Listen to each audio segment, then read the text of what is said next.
26 மே புதிய இந்தியாவோட வரலாற்றிலேயே ரொம்ப ரொம்ப முக்கியமான நாள். 11 வருஷத்துக்கு முன்னாடி 2014 26 மே அன்னைக்கு தான் மோடி அவர்கள் முதல்ல பிரதமராக பதவியேற்றார்.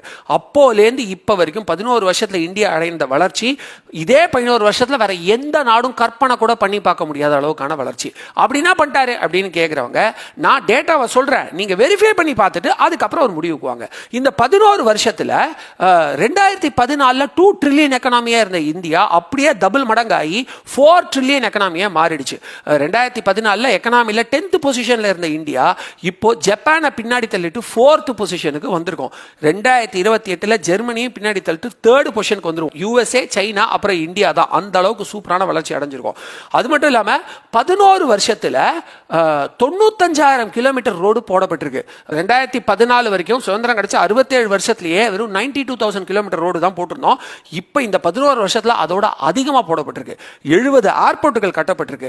இந்தியாவுடைய சுய தயாரிப்புகள் அதிகமானதுனால வந்தே பாரதா இருக்கட்டும், ஆகாஷ் டிஃபென்ஸ் சிஸ்டமா இருக்கட்டும், கலக்கிட்டு இருக்கு.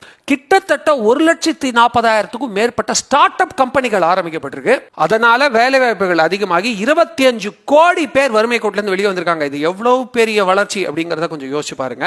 10 கோடிக்கும் மேல டாய்லெட்கள் கட்டப்பட்டதுனால மனுஷன் வெளியிடத்துல கழிவு போற அந்த ஒரு நிலைமையே டோட்டலா ஆல்மோஸ்ட் முடிஞ்சிருச்சு.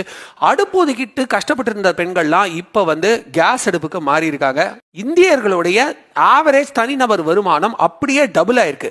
விவசாயிகளோட வருமானம் பயங்கரமா இன்க்ரீஸ் ஆயிருக்கு. டூரிசம், அதாவது வெறும் ஊட்டி கொடைக்கானலுக்கு ஒரு வருஷத்துக்கு ஒரு தடவை போறதே பெரிய டூரிசம்னு இருந்த நாம இப்ப வாரத்துக்கு நிறைய பேர் டூர் போறாங்க. வெளி மாநிலத்துக்கு போறோம், வெளி நாடுகளுக்கு போறோம். அந்த அளவுக்கு டூரிசம் டெவலப் ஆயிருக்கு.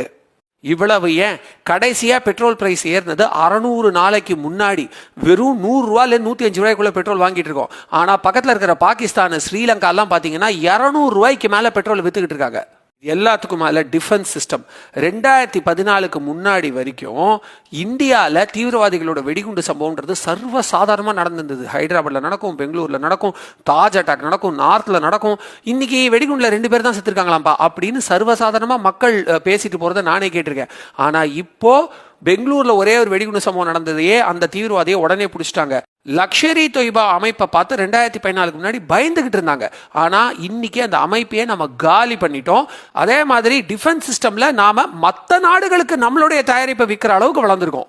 இத்தனை வளர்ச்சி அடைந்தும் ஒரே ஒரு ஊழல் குற்றச்சாட்டு கூட இல்லை 11 வருஷமா. இப்படிப்பட்ட நல்லாட்சி கொடுத்த மோடி அவர்கள் 100 ஆண்டுக்கு மேல நல்லா வாழணும்னு நான் சாமியை வேண்டிக்கிறேன்.